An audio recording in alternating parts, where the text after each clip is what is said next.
I'm Fred Threlfall. I was in the Royal Canadian Air Force back in the early 50s. I was a communications instructor. I went through communication schools. While in Toronto, stationed at an air station and as an instructor.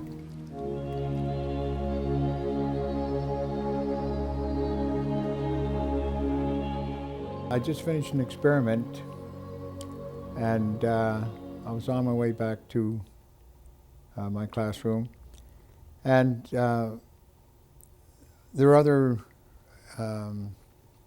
engineers and what have you at the Institute that I've known of because I'm a frequent visitor there. And there was just one experiment that was going on, and it was approximately a 4x4 enclosed glass enclosure inside this room. And on a cabinet there was a large glass ashtray. And I said, well, what's going on? And so we've got an experiment underway. We got the similar in the other room with no ashtray. That's what I forgot to mention. So we're talking away, and one of the scientists said, go ahead. And next thing, that ashtray wasn't sitting there. Everyone went into the next room, and excited as can be, because the ashtray was sitting there. So it dematerialized and materialized, and which was quite the thing.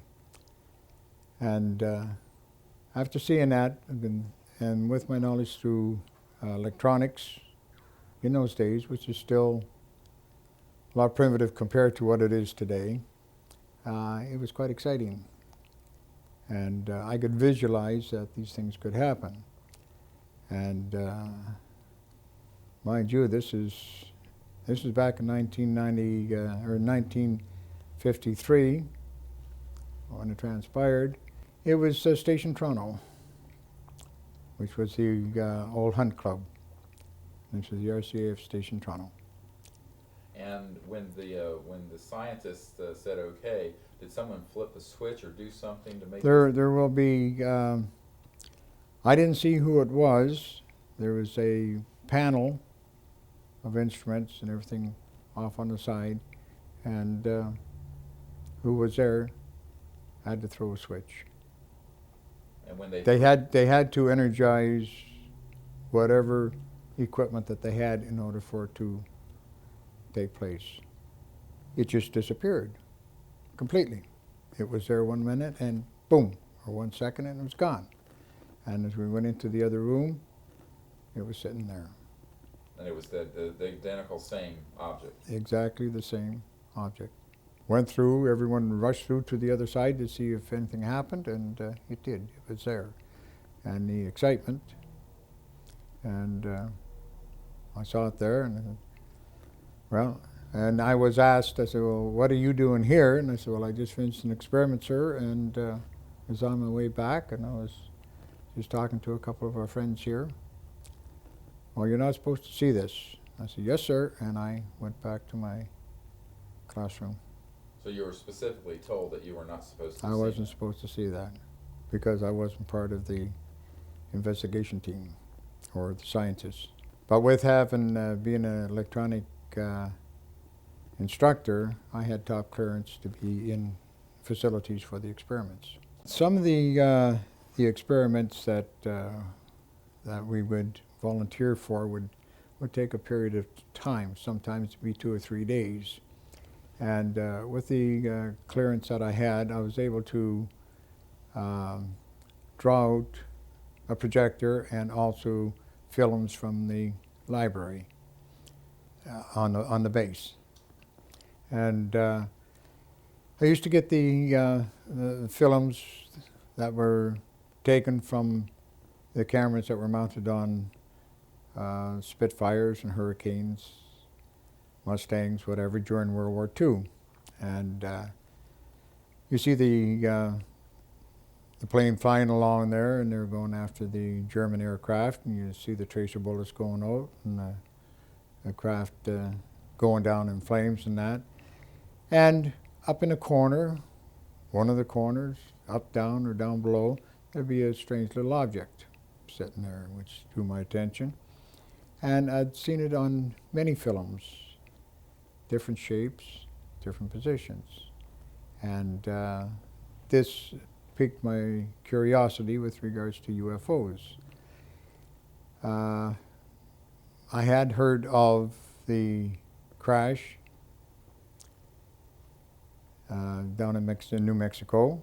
I have seen the maneuvers in the sky at complete right angles and rapid speed. In many cases I have seen it from different films that were drawn from the library. So they're not just one, there are several times. I saw the objects that I believed were UFOs that I could see, definitely. And they're different shapes. Some of them are round, some of them are oblong, but they were at different distances as well. So there's the odd one, I'd be able to see a little more detail than the other. What kind of detail could you make out on some of them? The detail, it's not a real close-up shot, but it would look like they're, how would I like to explain it? Like markings, but not like markings we'd put on an aircraft. You know, it could be a series of windows or lights or whatever it could be. You just see an outline. But you had no doubt that these were structured objects and not... That's correct, yes. 20, 30 films. Had UFOs on them. Over a period of time, yes. I'd see UFOs in them, whereby it was something there that was watching what was going on. My first exposure to